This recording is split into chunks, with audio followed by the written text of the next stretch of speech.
Assalamualaikum. My name is Mohammad Ali Raza and welcome to my YouTube channel Concept of Chemistry.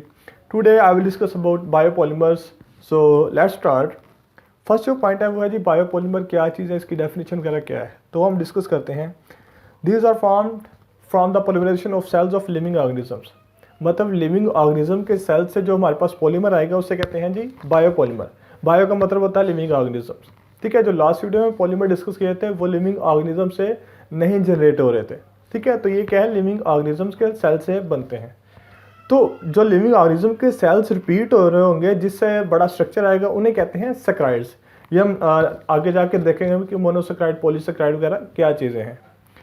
अब आगे इसकी क्या है जी types हैं.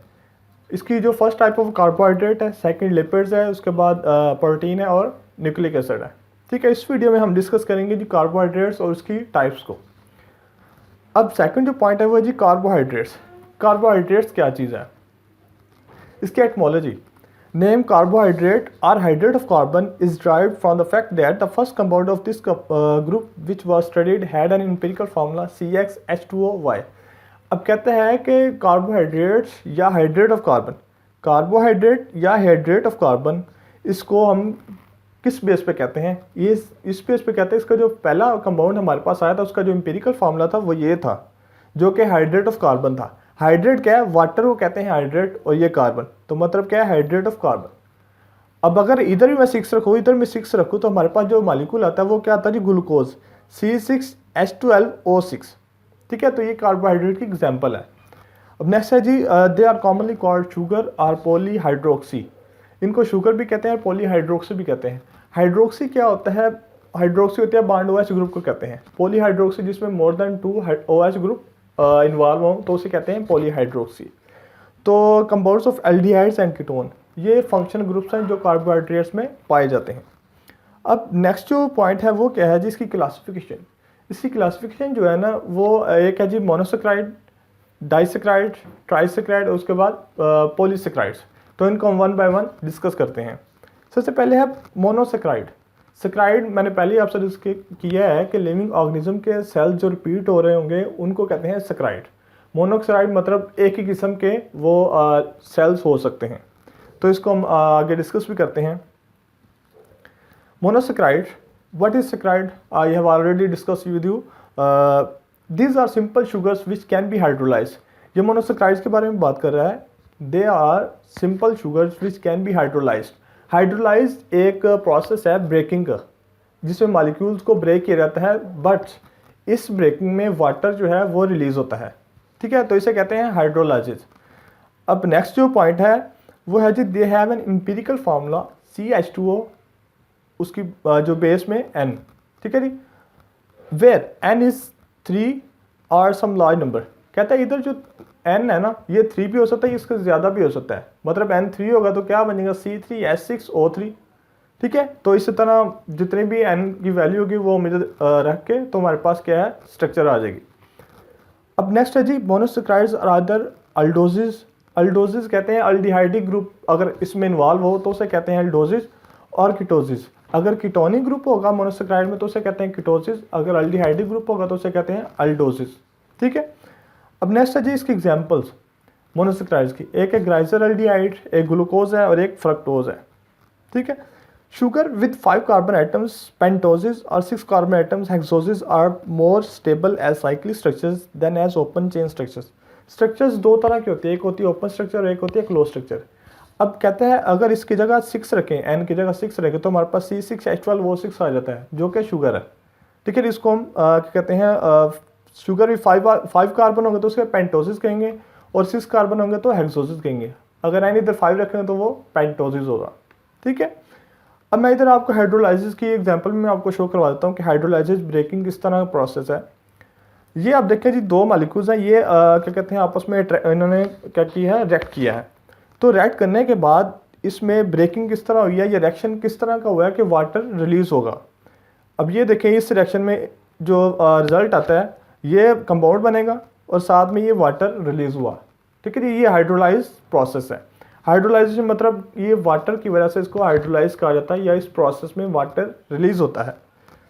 अब नेक्स्ट जो पॉइंट है जी वो है फॉर्म्स ऑफ ग्लूकोज. ग्लूकोज जो है ना कहता है कि या ओपन चेन में भी, ओपन स्ट्रक्चर में भी एग्जिस्ट कर सकता है, या वो साइक्लिक फॉर्म में या क्लोज फॉर्म में भी एग्जिस्ट कर सकता है, लेकिन इसकी जो क्लोज फॉर्म है वो स्टेबल होती है। ये इसकी ग्लूकोज की जो है ना ये चेन स्ट्रक्चर है, ठीक है। 6 कार्बन है, 1 2 3 4 5 6, ठीक है। तो इसको हम पहले एक रीअरेंज करते हैं, ठीक है, इस फॉर्म में, ठीक है जी। ये है ओपन, ठीक है, ये ओपन स्ट्रक्चर है ग्लूकोज की। अब इसकी हम क्या कहते हैं क्लोज भी देखते हैं। क्लोज स्ट्रक्चर क्या है ग्लूकोज की, ये इसकी ग्लूकोज स्ट्रक्चर है पहली, ये वाली। तो इसमें क्या हुआ है कि ये जो हाइड्रोजन है ना, ये वाला हाइड्रोजन, ये हाइड्रोजन इस ऑक्सीजन के साथ रिएक्ट कर गया, और ये अब जब उन्होंने रिएक्ट किया तो उनमें आपस में एक क्या कहता है फ्रेंडशिप हो गई ना, तो एक बॉन्ड बनेगा उनके दरमियान। तो ये बॉन्ड बन गया ऑक्सीजन और कार्बन के दरमियान, और इधर OH बन गया, ठीक है। तो ये आपके पास स्ट्रक्चर बन जाएगी। बाकी स्ट्रक्चर वैसे की वैसी है, बस इस कार्बन पर चेंजिंग होगी। वो क्यों? क्योंकि ये फंक्शनल कार्बन है, इस पर फंक्शनल क्या कहते हैं फंक्शनल ग्रुप अटैच है जो कि ऑक्सीजन है, ठीक है जी। तो रिएक्शन जो होगा इन स्ट्रक्चर्स में फंक्शनल ग्रुप वाले कार्बन पर होगा, ठीक है। तो ये हमारे पास ये आ गई जी स्ट्रक्चर। तो इसका जो नेम है वो होता है जी अल्फा डी ग्लूकोज। ये जो है ना अल्फा डी ग्लूकोज, ये हाइड्रोक्सल ग्रुप की बेस पर इसको नाम दिया गया है। अगर हाइड्रोक्सल ग्रुप जो है ना डाउनवर्ड हो, ठीक है, डाउन फेसिंग हो तो उसे कहते हैं अल्फा, अगर अप फेसिंग हो तो उसे कहते हैं जी बीटा। तो बीटा डी ग्लूकोज भी देखते हैं हम, उसकी स्ट्रक्चर किस तरह की है। ये बीटा डी ग्लूकोज है। इसमें क्या है जी OH ऊपर की तरफ है, ठीक है जी। Upward facing hydroxyl group beta D glucose, और डाउनवर्ड क्या है जी अल्फा डी ग्लूकोज। अब नेक्स्ट जो क्या कहते हैं जी फॉर्म्स ऑफ फ्रक्टोज। फ्रक्टोज की क्या है फॉर्म हो सकती है, ये फ्रक्टोज की चेन स्ट्रक्चर है। इसमें भी वही बात है कि फंक्शनल ग्रुप पे ही चेंजिंग होनी है। इसमें जो फंक्शनल ग्रुप है ये वाला कार्बन और डबल बॉन्ड ऑक्सीजन, ठीक है, इस पे चेंजिंग होगी। अच्छा, इधर मैंने जो शो करवाया हुआ है कि ये ऑक्सीजन पर ना लॉन पेयर है, ठीक है जी, 2 लॉन पेयर है। अब आप सोच रहे होंगे ये भी तो हाइड्रोक्सल ग्रुप है, इधर भी हो सकता था, इधर भी हो सकता था, लेकिन हमने फ्रक्टोज की जो स्ट्रक्चर है वो पेंटा बनानी है, ठीक है। 5 कार्बन वाली स्ट्रक्चर जो जिसके 5 कार्नर हों, ठीक है, वो हमने स्ट्रक्चर बनानी है। तो उसके लिए इसी को हमने कंसीडर करना है, क्योंकि अगर इसको कंसीडर करेंगे तो ही 5 कार्नर बनेंगे। ये फर्स्ट, ये सेकंड, ये थर्ड, ये फोर्थ और ये 5। अगर मैं इसको कंसीडर करूं तो फिर हमारे पास 1 2 3 4 कार्नर बनेंगे। अगर इसको मैं कंसीडर करूं तो 1 2 3 कार्नर बनेंगे। तो इसलिए हमने इसको कंसीडर करना है। अच्छा, अब इधर क्या होगा कि इसके पास 2 लॉन पेयर हैं। ये जो ऑक्सीजन है ना, ये ऑक्सीजन चला जाएगा इस कार्बन के पास, ठीक है। ये रेड है और ये भी रेड, इसके साथ मैंने शो करवाने के लिए किया हुआ। अच्छा, अब ये जो H है ना, ये H भी इस ऑक्सीजन के साथ रिएक्ट करेगा और OH बना देगा। तो हमारे पास जो स्ट्रक्चर आएगी वो क्या आएगी, वो हम देखते हैं। ये आप देखें, ये फर्स्ट कार्बन थी CH2OH, फिर ये नीचे सेकंड, ठीक है, इन दोनों को इकट्ठा किया, ये बॉन्ड C। अब ये जो H था ये इसके साथ लग गया, OH बन गया, तो ये बॉन्ड COH। अब थर्ड कार्बन पे आते हैं। थर्ड कार्बन वैसे की वैसे ही लिख देंगे, फोर्थ भी वैसे ही। अब फिर फिफ्थ में जो ऑक्सीजन था उसने कार्बन के साथ रिएक्ट किया था, ठीक है, इलेक्ट्रॉन पेयर को शेयर किया था। तो ये हमने उसको शेयरिंग को शो किया हुआ है, ठीक है। ये बॉन्ड बना है कार्बन और 5th कार्बन के साथ, इस कार्बन और इस कार्बन के साथ, ये 2nd कार्बन और ये 5th कार्बन, ठीक है। अब बाकी क्या रहेगा, इधर बाकी रह गया हाइड्रोजन, क्योंकि ऑक्सीजन ने बॉन्ड बना लिया, हाइड्रोजन इधर ट्रांसफर हो गया। तो ये 6 जो कार्बन है वो वैसी की वैसी CH2OH। अब हम इसको क्लोज फॉर्म में लेके आते हैं, तो हमारे पास ये स्ट्रक्चर आ जाएगी। अब हमने स्टार्ट किधर से करना है, ये फर्स्ट कार्बन है, first carbon, second, third, fourth, 5th, ठीक है। इस तरह हमने चलना है क्लॉकवाइज। अब ये CH2OH इधर आ गया, ये बॉन्ड C। अच्छा, इधर एक और बात, ये जो अंदर है ना, इधर हाइड्रोक्सल ग्रुप है, H है, OH है, इनको नीचे रखेंगे, जो इस क्या कहते हैं इस ब्लॉक से बाहर है उनको हम ऊपर रखेंगे। तो ये अब देखें, ये कार्बन, ये जो कार्नर है ना, इधर कार्बन है, ये भी इधर भी, ठीक है। अब ये कार्बन आ गई, एक इसका जो क्या कहते हैं एक साइड है CH2OH, ये आ गई, और ये OH अंदर की तरफ है, इसको मैं नीचे लिखता हूँ। फिर थर्ड कार्बन पे रहते हैं, ये फर्स्ट कार्बन होगी, ये सेकंड और ये थर्ड कार्बन पर ये हाइड्रोजन नीचे, OH ऊपर। इसी तरह फोर्थ में OH नीचे और H ऊपर। अब 5th कार्बन आ जाती है, ये 5th कार्बन है, ठीक है जी, 5th कार्बन, ये है 5th कार्बन। अब 5th कार्बन और सेकंड कार्बन के दरमियान ऑक्सीजन का बॉन्ड था, ये सेकंड कार्बन और ये फिफ्थ कार्बन, तो वो हमने इससे शो करवाया हुआ है। ठीक है, बाकी क्या रह जाता है, हाइड्रोजन। अब चूँकि ऑक्सीजन का बॉन्ड जो है वो शेयरिंग से है, तो इधर हमारे पास OH आ जाएगा और इधर बाकी जो है ये 6 कार्बन CH2OH इधर आ जाएगी। तो इस तरह हमारे पास स्ट्रक्चर आ जाती है फ्रक्टोज की। ठीक है, अब नेक्स्ट जो पॉइंट है वो है जी डाइसैकराइड्स। डाइसैकराइड मतलब जिसमें 2 मोनोमर्स यूज़ होंगे, ठीक है जी, पॉलीमर बनाने के लिए। इसको हम डिस्कस करते हैं जी। These are formed when 2 to 9 monosaccharides units combine by the loss of water molecules with the formation of glycosidic linkage। अब कहता है इसमें जो है ना 2 या 2 से ज़्यादा 9 मोनोसैकराइड्स रिएक्ट करेंगे, वाटर रिमूव होगा, तो हमारे पास क्या है, डाइसैकराइड बनेगा। इसमें एक लिंकेज होगा, उससे क्या कहते हैं जी, ग्लाइकोसाइडिक लिंकेज। वो लिंकेज होता है जी ऑक्सीजन को अटैच किया होता है, वो हम आगे स्ट्रक्चर में देखेंगे। अब व्हाट इज हाइड्रोलाइसिस क्या है? हाइड्रोलाइसिस एक प्रोसेस है जिसमें रिएक्शन के रिजल्ट में वाटर रिमूव होता है, उसे कहते हैं हाइड्रोलाइसिस। अब इसकी जो एग्जांपल्स है डाइसैकराइड्स की, सक्रोज है, लैक्टोज है, मैल्टोज है। ठीक है, सक्रोज डाइसैकराइड है फ्रॉम द शुगर और फ्रक्टोज। अब डाइसैकराइड है मतलब 2 मोनोमर से बनना है, तो वो मोनोमर कौन से हैं, सक्रोज बनाने के लिए एक शुगर और एक फ्रक्टोज है। ठीक है, कन्वर्सली हाइड्रोलाइसिस ऑफ ओलिगोसैकराइड, ओलिगोसैकराइड होता है जिसमें ये वाला लिंकेज होता है, ग्लाइकोसाइडिक लिंकेज। ठीक है, oligosaccharide by water in the presence of acid और बाय एंजाइम्स यील्ड 2 और मोर मोनोसैकराइड्स। अब कहता है अगर हाइड्रोलाइसिस के इन्वर्स करेंगे, ठीक है जी, तो मतलब ब्रेकिंग करवाएंगे, तो हमारे पास क्या है, 2 या 2 से ज़्यादा मोनोमर्स आएंगे। अगर वो 2 या 2 से ज़्यादा मोनोमर से बना है तो उसको ब्रेक करने से 2 से ज़्यादा मोनोमर भी तो हासिल होंगे ना। तो यही वो बात कर रहा है इधर। अब नेक्स्ट जो है जी वो क्या है, जिसकी फॉर्मेशन सक्रोज की।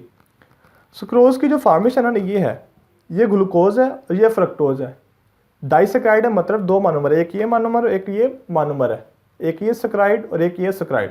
ठीक है, अब ये रिएक्ट करेंगे तो चूंकि इसमें वाटर रिमूव होना है, ये वाला हाइड्रोजन और ये OH ये रिमूव होंगे, तो हमारे पास फिर स्ट्रक्चर क्या बनेगी, वो हमारे पास जो स्ट्रक्चर बनेगी ये आएगी जी। हमारे पास स्ट्रक्चर वाटर रिमूव हो गया, बाकी हमारे पास इधर ऑक्सीजन और ये बॉन्ड बन गया।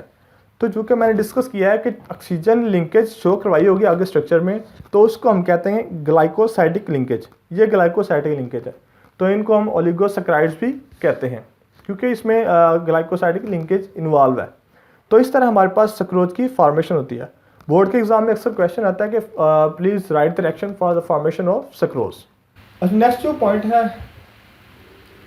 है वो जी अकरेंस ऑफ डाइसैकराइड्स के। डाइसैकराइड्स कहाँ पर पाए जाते हैं? Sucrose occurs in sugar cane, sugar beet, pineapple, apricot, mango, almond etcetera. उसके अलावा जो है जी लैक्टोज है जी, जिसको हम मिल्क शुगर भी कहते हैं। कहता है occurs in milk of all animals, it is not occur in plants. ठीक है, ये एनिमल्स में पाया जाता है लेकिन प्लांट्स में ये नहीं पाया जाता। अब नेक्स्ट जो पॉइंट है जी वो है जो ट्राइसैकराइड। ट्राइसैकराइड ऐसे पॉलीमर जो मतलब 3 मोनोसैकराइड से मिलकर बने या ऑन हाइड्रोलाइसिस 3 मोनोसैकराइड्स रिलीज करे, तो उनको कहते हैं कि ट्राइसैकराइड।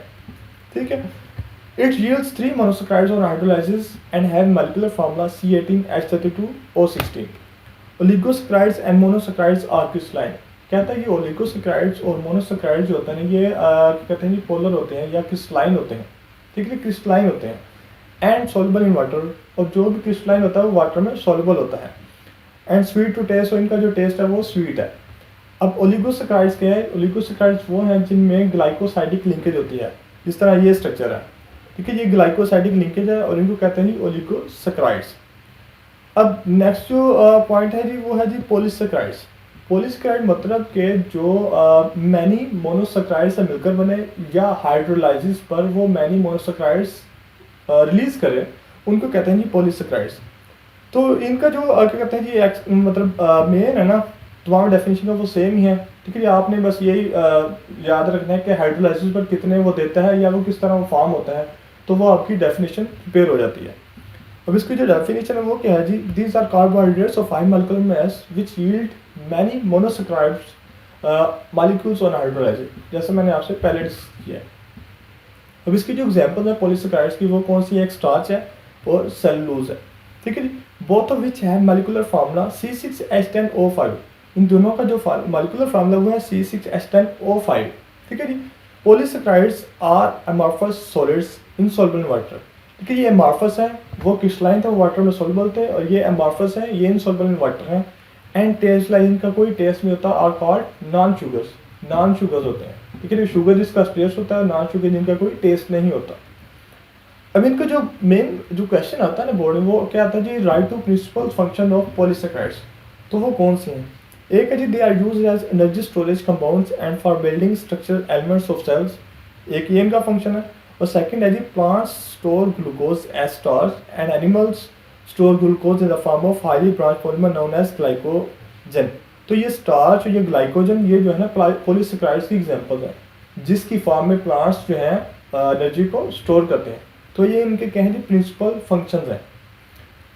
तो ये आज का बहुत ही इंपॉर्टेंट टॉपिक था जी, बायोपॉलीमर।